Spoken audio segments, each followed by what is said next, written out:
Assalamualaikum warahmatullahi wabarakatuh. Saya Siti Nur Atia Inayati, kelas C1 PAI Pagi dari jalur Ma'had Abu Ubaidah bin Al-Jarrah, NPM 18010202174. Nah, kali ini saya akan membahas mengenai tentang triangulasi sebagai strategi penelitian kualitatif.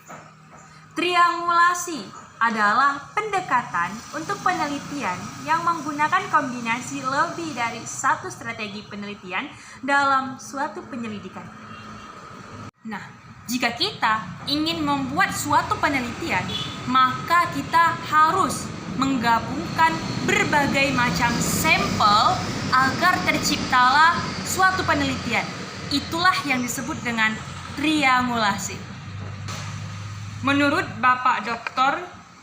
Dwianto Indiahono MSI mengatakan tujuan utama triangulasi dalam penelitian sosial adalah untuk meningkatkan kredibilitas dan validitas hasil.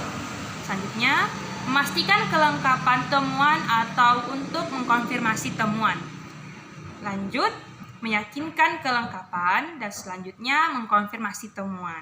Nah, peneliti dapat menggunakan hasil dari satu strategi triangulasi untuk mengkonfirmasi temuan. Hal ini dilakukan untuk menutupi kelemahan pada satu strategi. Nah, jika kita ingin melakukan penelitian, maka harus kita buat berbagai macam temuan-temuan. Ya, bukan cuma satu, banyak. Triangulasi itu banyak ya.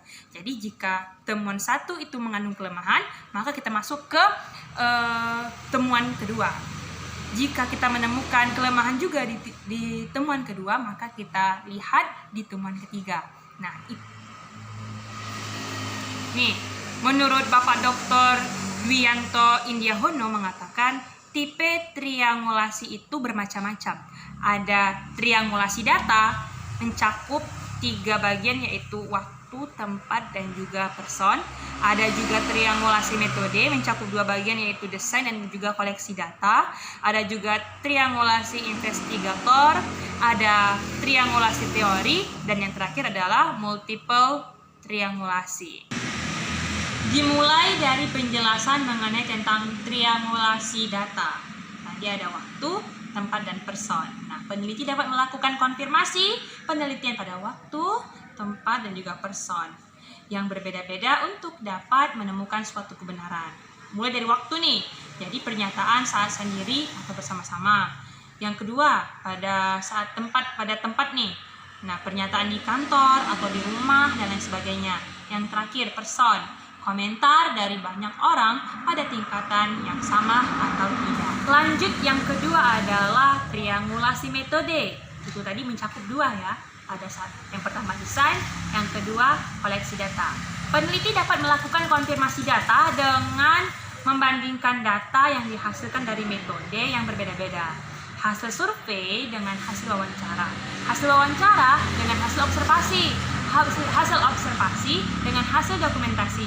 Hasil wawancara dengan hasil FGD dan hasil FGD dengan hasil dokumentasi. Selanjutnya mengenai tentang triangulasi investigator. Triangulasi investigator dapat dilakukan pada penelitian yang berbentuk tim atau peneliti memiliki kolega ya, yang kelompok lah contohnya, yang meneliti pada objek yang sama.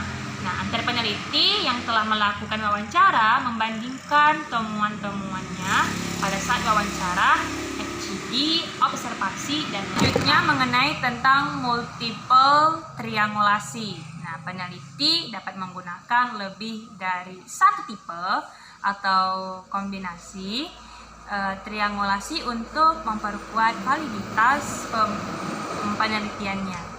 Terakhir adalah triangulasi teori. Nah, peneliti membandingkan temuan di lapangan dengan teori-teori atau temuan-temuan pada ahli lain. Nah, jika temuan lapangan menunjukkan gejala yang sama dengan teori atau konsep yang telah ada, maka peneliti dapat menggunakan teori atau konsep peneliti tersebut untuk memperkuat temuan penelitian. Inilah penjelasan dari saya mengenai tentang triangulasi. Saya Siti Nur Atia Inayati mohon undur diri. Assalamualaikum warahmatullahi wabarakatuh.